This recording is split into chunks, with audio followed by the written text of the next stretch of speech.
pekerjaan ya tentunya sering malah ada khusus untuk pengupahan seperti PP nomor 36 ya.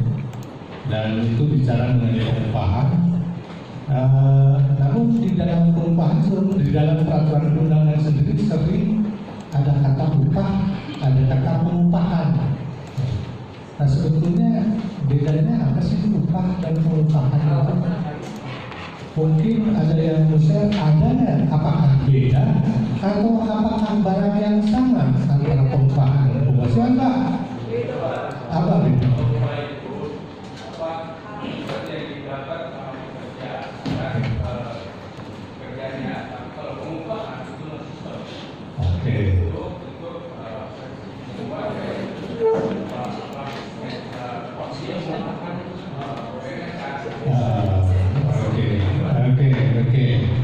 Nah itu adalah satu pendapat yang dikatakan bahwa kalau upah itu adalah sesuatu yang hasil atas hubungan kerja yang diberikan dan artinya dalam bentuk uang. Namun pengupahan itu bukan hanya duit, tetapi juga ada hal lain yang kita sebut itu non finansial. Nah ini ada definisi ya seperti Bapak tadi sampaikan, upah adalah hak kerja buruh yang diterima dan dinyatakan dalam bentuk uang sebagai imbalan dari pengusaha atau pemberi kerja kepada pekerja buruh yang ditetapkan dan dibayarkan menurut suatu perjanjian kerja, kesepakatan atau peraturan perundangan termasuk tunjangan baik bagi pekerja maupun keluarganya atas suatu pekerjaan atau jasa yang telah atau akan dilakukan. Bapak Ibu sekalian, nanti materi yang saya punya itu di-share sama panitia ya, jadi silakan konsentrasi ke layarnya aja dulu kalau soal materinya nanti ada ya.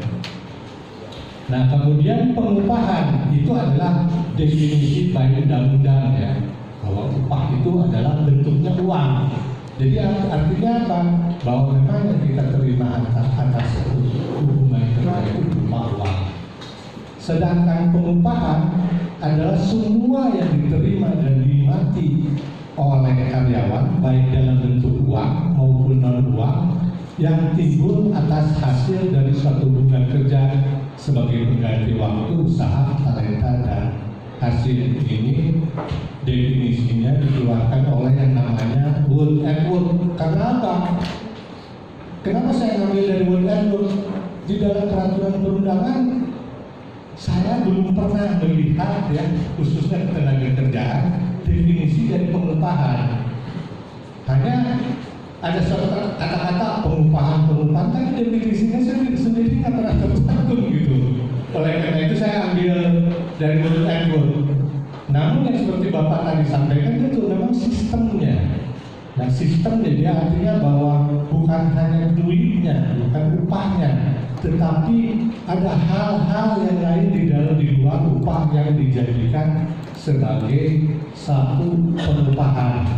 Di sini kan dikatakan pengupahan adalah yang dalam bentuk uang maupun non uang. Berarti upah dan juga non upah itu termasuk di dalam sistem pengupahannya sendiri. Kalau ini upah adalah ngomong soal duitnya doang yang kita terima. Padahal seperti kita ketahui dalam satu hubungan ketenaga kerjaan yang kita terima dari pemberi kerja itu kan bukan hanya uang saja. Ada yang disebut fasilitas, ada yang disebut hal-hal lain yang sebetulnya perusahaan mengeluarkan uang yang hubungannya dengan ketenaga kerjaan, tapi tidak diterima langsung oleh kita sebagai karyawan. Kita bicara mengenai pengupahan di dalam lingkungan ketenaga kerjaan ya. Nah, Wood and Wood yang dulunya itu namanya American Compensation Association. Asosiasi ini atau organisasi ini itu fokusnya itu kepada pengupahan, kepada kompensasi. Tetapi sejak timbulnya globalisasi ya di dalam terutama hubungan menggunakan internet itu sehingga memudahkan seluruh dunia untuk mengakses informasi American Compensation Association, mereka perubahannya menjadi World and World Gap. Dia berkata seperti ini, ternyata menurut mereka pengupahan itu lebih luas lagi. Jadi kita coba definisinya seperti ini. Pengupahan mereka sebutnya itu sebagai total rewards, bukan hanya hubungan kerjanya aja yang dilihat, tapi segala sesuatu yang sifatnya memberikan kepada kita itu disebut total reward atau disebut juga pengupahan. Nah, menurut mereka ada dua katanya. Ada yang sifatnya datang dari luar, pengupahan itu, ada yang datangnya dari dalam diri kita, intrinsik dari dalam kita, ekstrinsik dari luar kita. Nah, kalau kita bicara soal dari dalam diri kita, kira-kira contohnya apa Bapak Ibu sekalian? Ada yang bisa ngasih contoh upah yang kita terima tetapi datangnya dari dalam diri kita? Apa Pak? Kebahagiaan terlalu luas ya, general sekali ya kebahagiaan itu. Ini ada hubungannya dengan kerjaan, bahkan kebahagiaan kan hubungan suami istri atau karena punya anak, itu kan kebahagiaan semua gitu. Tapi ini hubungannya dengan pekerjaan. Kesehatan. Bonus pengabdian. Kurang apa Pak? Bonus. Iya, reward apa jenisnya? Contoh. Kepuasan batin, kesehatan. Kepuasan batin mungkin mendekati kepuasan. Tapi contohnya yang lebih persisnya apa Pak? Memang kepuasan batin, tapi itu hasil apa? Bapak Ibu sekalian, kalau melakukan satu pekerjaan, hasilnya itu bagus, kemudian dia sukses hasilnya itu, yang Bapak Ibu rasakan apa?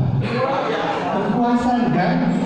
Kepuasan itu hubungan yang kepuasan, contoh seperti kepuasan itu dianggap sebagai reward atau pengupahan juga.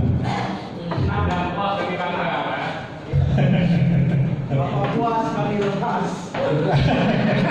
Itu lain lagi kebahagiaan, contoh Bapak ini. Contoh Bapak ini. Oke, sekarang yang kedua, extrinsic reward itu adalah suatu upah yang diberikan dari luar. Dan kembali kita bicara mengenai tenaga kerjaan ya, ada hubungan kerjanya ya. Nah di sana dibagi dua. Jadi artinya ekstrinsik kan diterimanya dari luar diri kita ya. Nah itu ada dua, ada yang finansial, ada non finansial. Yang non finansial dulu deh.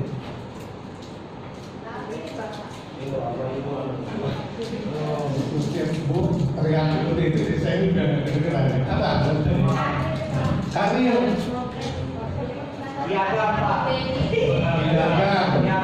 Piagam kan begitu mengeluarkan piagam kan ada duitnya Pak. Karir, Anggarannya kan kita selalu bantuin karyawan terbaik. iya. Kesehatan. Betul. Karena terbit diumumkan kan, diumumkan walaupun tidak ada duit, tapi sebetulnya ada sedikit sekecil pun apapun ada duitnya itu. Pasang semua itu.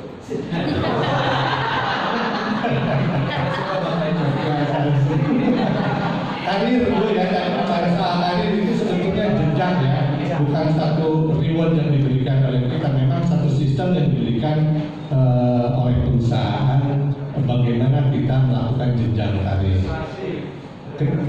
Prestasi, oke, ada hubungan dengan prestasi memang, tapi rewardnya apa? Kenaikan Upahnya apa? Yang disebut upahnya apa? Kenaikan pangkat. Kayaknya sesimpel ini loh, Bapak Ibu sekalian kalau bekerja bagus, wah hebat Bapak ini. Promosi jabatan. Promosi jabatan.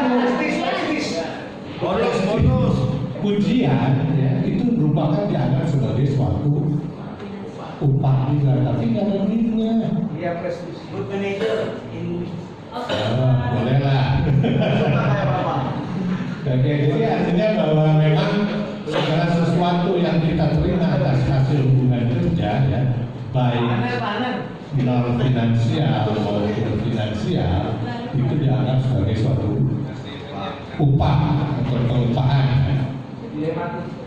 Oke, sekarang kita bicara mengenai duit. Asik menarik Bapak Ibu sekalian.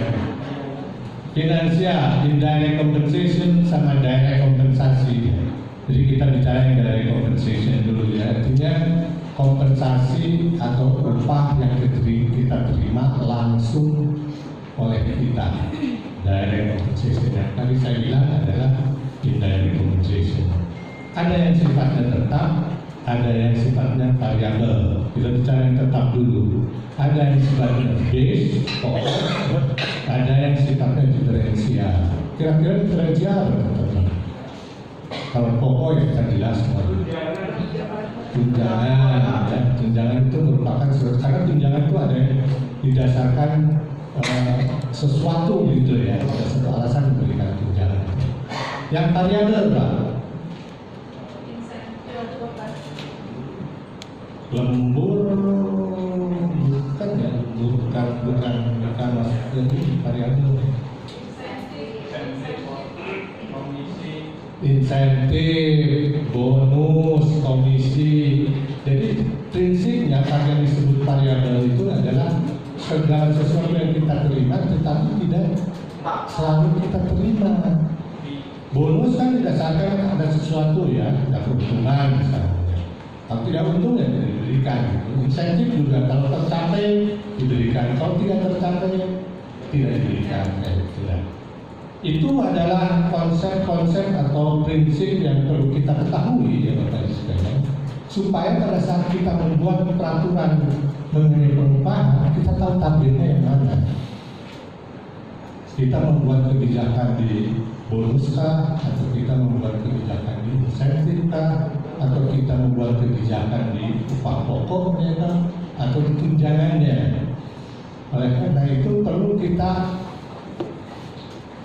bagi-bagi seperti ini supaya kita tahu takdirnya ya. Oke. Kemudian kita bicara mengenai indirect compensation atau kompensasi atau upah yang diterima oleh kita tetapi tidak langsung, yang artinya bahwa perusahaan mengeluarkan duit atau biaya ya untuk karyawan atau tenaga kerja ya, tetapi duitnya itu tidak langsung kita terima. Nah ini ada tiga ya, ada yang disebut protection program atau program proteksi, yaitu yang diharuskan oleh peraturan perundangan seperti apa Pak? BPJS. Kemudian ada yang sifatnya inisiatifnya dari perusahaan ya. Kalau yang dari perusahaan ya tentunya adalah memang kayak misalnya selain BPJS kesehatan, perusahaan mengeluarkan juga memberikan tambahan asuransi kesehatan misalnya. Itu adalah sebutan itu private ya. Kemudian ada yang employee services benefit atau verb yang acquisition ya, artinya fasilitas ya. Perusahaan memberikan fasilitas untuk dipakai oleh karyawan. Ada yang sifatnya general, ada yang sifatnya limited. Yang disebut general itu adalah artinya bahwa semua karyawan terima. Contohnya apa kira-kira? Ya itu makan siang yang gratis di kantor gitu ya, itu adalah makan siang. Atau misalnya parkir gratis. Gitu ya. Itu artinya bahwa tidak melihat status dari karyawan tersebut menerima benefitnya. Yang limited ya tentunya dibatasi oleh misalnya jabatan manajer dapat kendaraan, kalau manajer dapat, itu adalah yang limited. Nah ini yang menarik ini nih Bapak Ibu sekalian. Dari judulnya ya, pay for time not good, artinya apa? Dibayar pada saat tidak bekerja. Nah coba dibayar saat tidak bekerja. Di sini ada at work sama not at work. Saat bekerja, saat tidak bekerja. Yang tidak bekerja dulu apa? Pensiun mah udah nggak ada lagi kamu.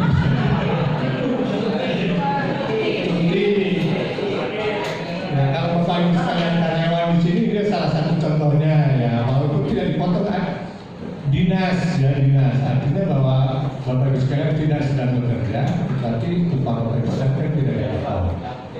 Oke, sakit misalnya ada salah satunya. Sekarang yang network, nah coba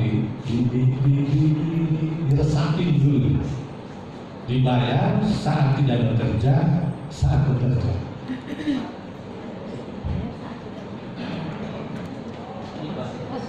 Bekerja. Kalau Bapak Ibu sekalian pernah menjadi karyawan atau masih saat jadi karyawan, saya yakin Bapak Ibu sekalian pernah melakukannya. Iya. Termasuk saya. Jadi kalau Bapak Ibu sekalian pernah bekerja dalam hubungan kerja seperti karyawan gitu ya, atau masih saat, pasti Bapak Ibu sekalian pernah melakukannya. Iya, korupsi waktu. Tapi apa korupsi waktunya contohnya? Tidur, keterlaluan. Tidur. Merokok di Sholat. di jam kerja merokok kerja. Baik, Pak. Coba diangkat tangan Bapak Ibu dikit. Nah, Bu, kenapa Bu? Istirahat kita. Ya, tamu karyawan atau tamu perusahaan atau tamu kalau tamu pribadi, oke, contohnya. Tapi tidak semua karyawan kayaknya begitu dapat tamu Merokok jam pribadi. kerja, Pak. Apa Pak? Merokok di luar jam kerja. Merokok boleh, tidak kerja. Tapi kan tidak semua karyawan merokok, kan? Yang saya bilangin adalah pasti Bapak Ibu sekalian pernah baik yang merokok atau yang terima tamu atau tidak pernah melakukannya. Kalau bisa. Dan saya nggak tahu di Bapak-bapaknya ada yang dari hakim bisa menghujat sudah bahwa kayak contohnya yang satu ini kan kalau ke toilet itu tidak bisa apakah dianggap sebagai suatu hak atau tidak? Wah, bahaya Pak kalau nggak segera Pak. Hak, jadi artinya tidak termasuk ke yang tadi seperti hak istirahat tadi, tidak termasuk ke yang Bahaya Pak kalau udah disegerakan. ini kenapa sih sering bersamaan?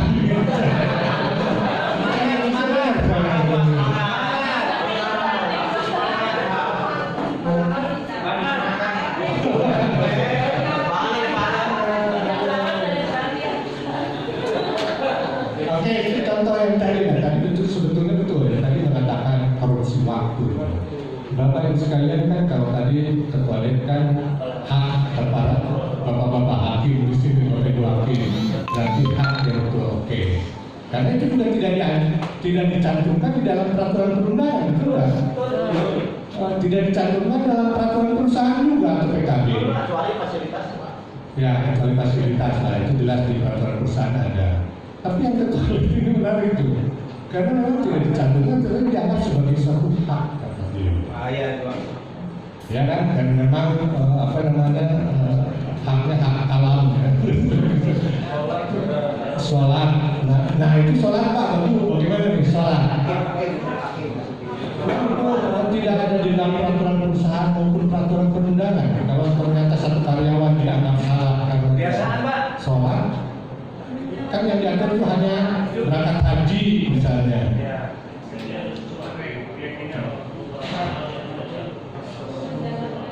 Ya.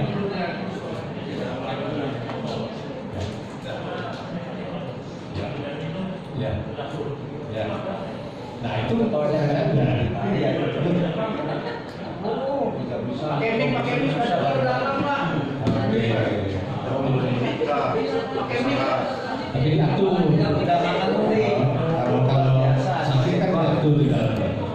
Bantu minum, sholat, sediakan. Nah itu akhirnya kan nanti kan suatu saat mungkin ya ada yang memperselisihkan hal-hal yang seperti itu gitu. Ya. Ya. Ya. Itu pelanggaran gitu. Ya. Ya, akhir-akhir ini seperti itu Pak. Ada beberapa perusahaan membuat satu aturan, ya aturan internal mereka untuk membatasi karyawannya menggunakan handphone, Ya. khususnya pada saat jam kerja. Mengapa seperti itu? Karena banyak karyawan pada saat jam kerja itu masih mungkin dan lain-lain. Akhirnya terjadi kan di situ penyolong waktu. Betul, setuju.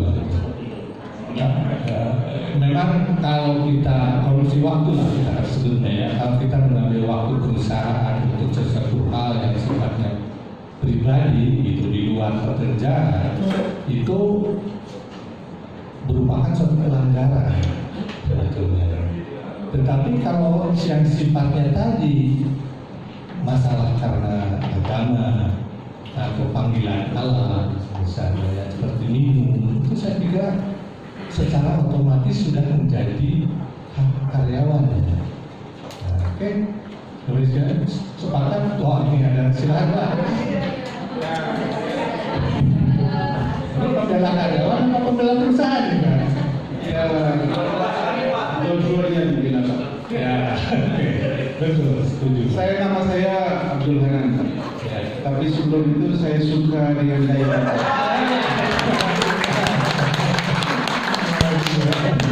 PHP seluruh pembicara. Dia sengaja PHP seluruh pembicara. Sekali lagi nama saya Abdul Hanan, Master Advokat. Jadi sehari-hari saya pengacara Pak. Jadi saya Itu yang penting, kata kuncinya itu yang penting. Di sana ada satu Mandalika. Di seluruh. Jadi begini, kalau berbicara mengenai hukum, saya kira bapak-bapak yang ada di depan ini tapi dia sudah paham tentang hukum, mana yang menjadi hak daripada karyawan, mana yang menjadi kewajibannya. Yang penting Semua rata-rata perusahaan itu tidak mengatur tentang aturan tentang beribadah, ya, ataupun hak seseorang untuk sekolah tidak mengatur. Tetapi itu sudah menjadi hak rutin yang tidak dimasukkan di dalam aturannya. Ketika aturan ini, karena apa? Kalau perusahaan itu memasukkan hak untuk beribadah ini dalam aturan perusahaannya, kadang-kadang perusahaan akan merasa dirugikan nanti. Ketika ada pelanggaran terhadap peribadatan tersebut gitu loh. Misalnya karyawan terlambat masuk karena dia beribadah. Nah, makanya kebanyakan daripada perusahaan itu tidak mencantumkan hak karyawan itu terhadap ibadah. Jadi gitu kan. Jadi itu yang bisa saya komentar Pak. Sekali lagi saya suka gayanya Pak. Terima kasih Pak. Oke, cuma memang jadi dilema bagi kita. Soalnya ya kalau kita beribadah terutama pada saat sholat asar ya, kalau sholat zuhur kan biasanya waktu istirahat ya. Kalau misalnya sholat asar, harus kembali orang muslim ya, bukan itu. Nah hanya itu banyak, bukan banyak, ada yang mengambil dengan waktu yang berlebihan. Misalnya sebetulnya sholat cukup 10 menit selesai, tapi karena dia sholat dia di dalam musolanya itu 30 menit. Nah itu gimana Pak? korupsi waktu. Korupsi waktu itu kan. Nah itu menjadi dilema bagi perusahaan juga saya kira tuh. Karena merasa bahwa perusahaan mau menyediakan musolanya misalnya, tetapi karyawan melebihkan sesuatu yang sudah diberikan oleh fasilitasnya oleh perusahaan. yang harusnya sholatnya semua orang tahu ada 10 menit misalnya ya. Tetapi dia mengambil waktunya itu setengah jam, sebelum waktu kayak atau apalah. Al-Quran dulu di sana gitu, bukan pokoknya. Nah itu gimana tuh? Biasanya Pak, perusahaan itu bukan memberi sanksi kepada karyawan tersebut, tetapi itu bagian daripada penilaian kinerja. Ya. Jadi tidak diberikan sanksi, tetapi penilaian terhadap kinerja daripada karyawan itu, Pak. Jadi karyawan itu akan merasa dirugikan, rugi sendiri gitu, karena kinerjanya dinilai sama perusahaan tersebut. Oke. Satu alternatif jual nilai kinerja. Bapak gimana Pak? Ya Pak. Izin Pak. Oh, Jangan lagi suka kayak mah. Satu.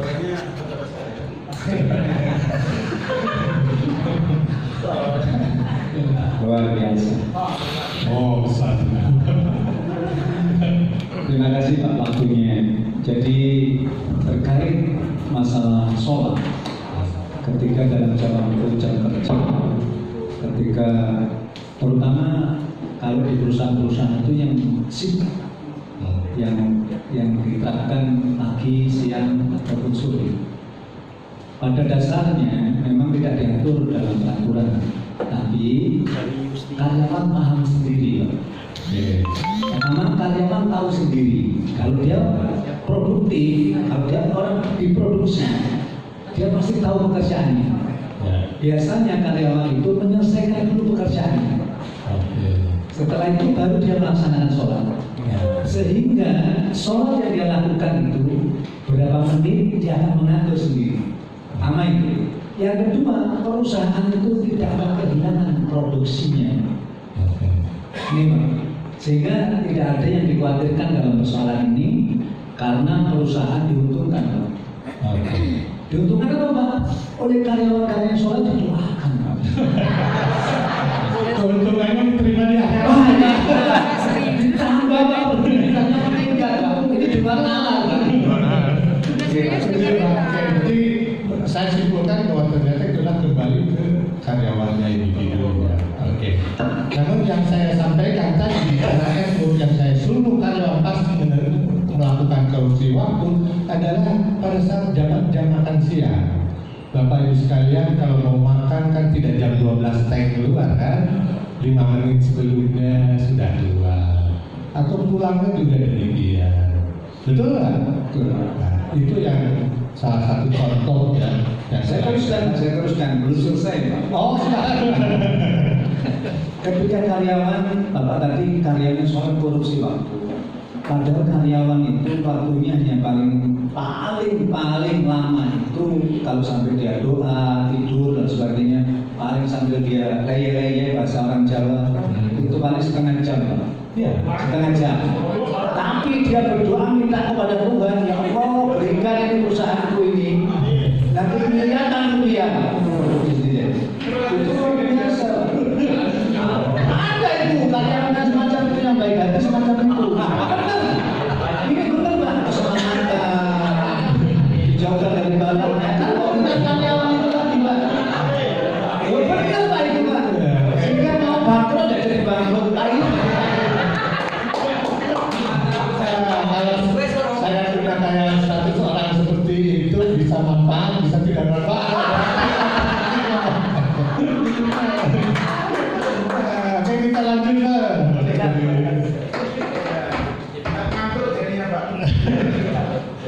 Oke, nah ini juga salah satu model pengupahan yang dibikin oleh Wood Atwood ya, bahwa perusahaan supaya menerima manfaat ya, kinerjanya bagus, baik karyawan yang menerima manfaat maupun perusahaan ya, kita perlu membuat sesuatu yang disebut total reward strategy, yaitu yang terkait kepada compensation, well-being, benefit, development, sama recognition.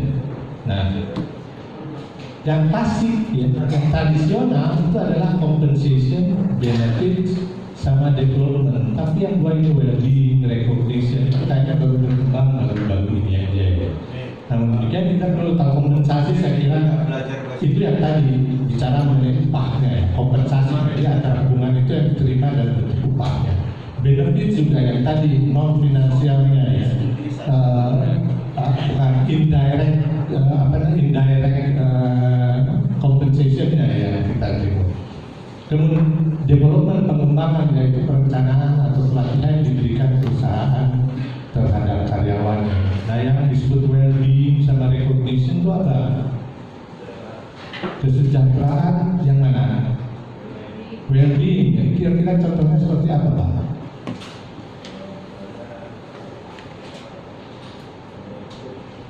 Bantuan hukum, apakah itu memberikan kesejahteraan? Saya bilang saya bantuan hukum. Malah di dalam satu perundangan kayaknya itu dianggap sebagai suatu hak yang harus diberikan ya oleh perusahaan. Bantuan hukum. Perumahan itu masuk ke benefit fasilitas yang diberikan.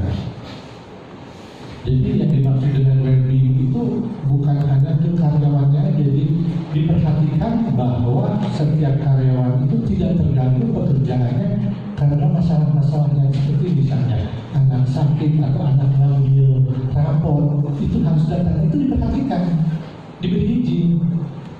Kalau bayangin Bapak Ibu sekalian pada saat anak harus ngambil rapor, Bapak Ibu sekalian yang sedang bekerja itu tidak diizinkan oleh kantor untuk pergi. Nah itu merupakan suatu hal yang disebut bahwa kesejahteraan atau yang penting itu memang kesejahteraan. Tetapi itu yang dianggap sebagai suatu faktor juga dalam kita membangun strategi mengenai total reward yang perlu kita lakukan. Recognition itu artinya adalah pengakuan terhadap prestasinya dia misalnya. Nah itu tidak hanya sama atasannya dipuji saja, bisa diberikan sertifikat kan, bisa di-announce lah oleh perusahaan itu. Wah, ya kalau di hotel biasanya ada ya, employee of the month misalnya itu. Nah itu adalah satu bentuk daripada recognition. Nah kalau kita melakukan strategi terhadap ini, maka akan menghasilkan karyawan-karyawan yang produktif, berkomitmen dan inspiratif katanya. Nah, kemudian apa yang mempengaruhi hal-hal yang ini, yaitu ini baik secara internal maupun yang eksternal. Yang internal adalah strategi perusahaan. Strategi perusahaan mau kemana? Nah itu akan mempengaruhi strateginya total reward ini. Budaya perusahaannya seperti apa? Mendorongkan budaya itu supaya karyawan itu berkomitmen, produktif maupun inspiratif. Budaya pekerjaannya seperti apa? Pekerjaan-pekerjaannya seperti apa? Kemudian inclusion itu apa ya? Inclusion itu keikutsertaan ya. Jadi mengajak segala pihak itu supaya terlibat di dalam membangun